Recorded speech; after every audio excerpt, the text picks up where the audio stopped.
30,000 voter আমার প্রতি আস্থা আনতে পারে নাই বলেই তারা আমাকে ভোট দেয় নাই। আমরা কাজের মধ্য দিয়ে আমরা তাদের আস্থা অর্জন করবো ইনশাল্লাহ।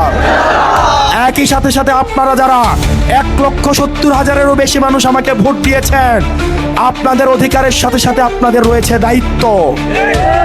সুতরাং আপনারা যারা আমাকে ভোট দিয়েছেন আপনাদেরকে সতর্ক থাকতে হবে। আপনি যদি আমাকে ভোট দেওয়ার কথা বলেন, আমার কাছে কোনো অনৈতিক প্রস্তাব নিয়ে আসেন, হাসনাত আব্দুল্লাহ আপনার অনৈতিক প্রস্তাব রাখবে না। আমার নাম পরিচয় ব্যবহার করে, আমার সাথে ছবি ব্যবহার করে কেউ যদি কোনো অবৈধ সুবিধা নিতে চায়, আমি দেবিদ্বারবাসীকে জানিয়ে যাচ্ছি, আমার সাথে কারো ছবি থাকা কোনো বিশেষ অর্থ বহন করে না।